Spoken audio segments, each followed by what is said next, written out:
कार्तिक मास महात्म्य 10वां अध्याय। श्री सूत जी ने सभी ऋषिगणों को संबोधित करके कहा, हे ऋषियों, कार्तिक माह में स्नान, पूजन और व्रतों का महत्व जानकर राजा पृथु का मन कार्तिक महात्म्य और विष्णु पूजन में रम गया, किंतु कुछ उत्सुकता जस की तस बनी रही।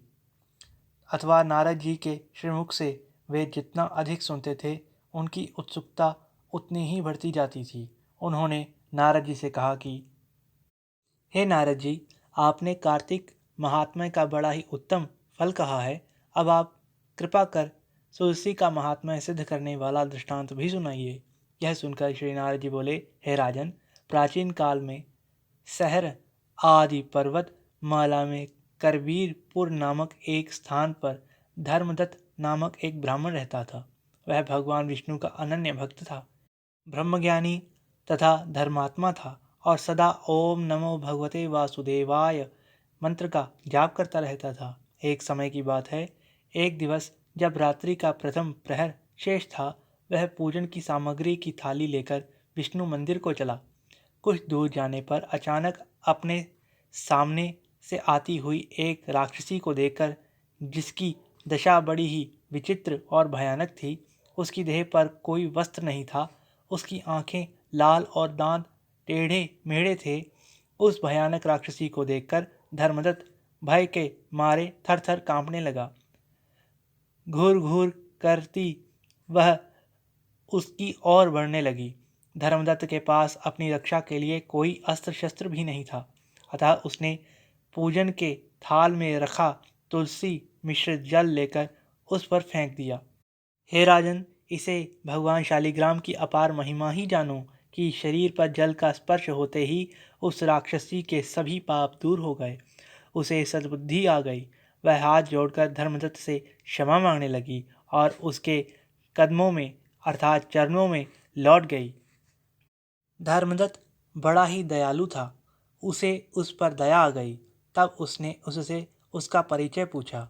इस पर राक्षसी ने बताया, मैं सौराष्ट्र देश के भिक्षु नामक एक ब्राह्मण की पत्नी हूँ। मेरा नाम कलहा था। मैं बड़े ही दुष्ट स्वभाव की थी।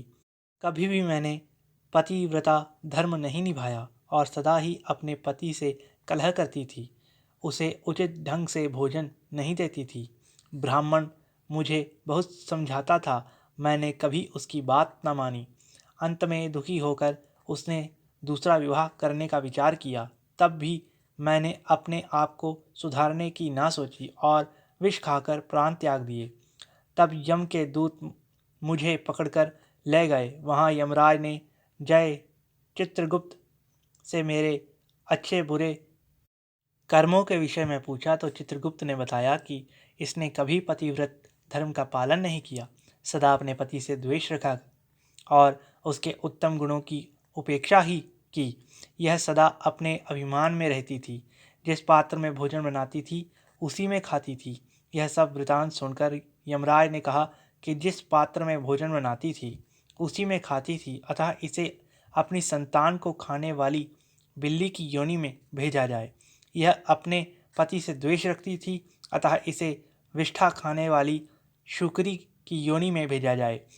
इसने आत्महत्या की, इसके दंड स्वरूप इसे राक्षसी की योनि में भेजा जाए। इस प्रकार हे ब्राह्मण, मैंने अनेक वर्षों तक बिल्ली और शुकरी की योनियों को भोगा, अतः मैंने राक्षसी की योनि पाई और उसके कष्ट भोगती आज आपके सामने आई हूँ।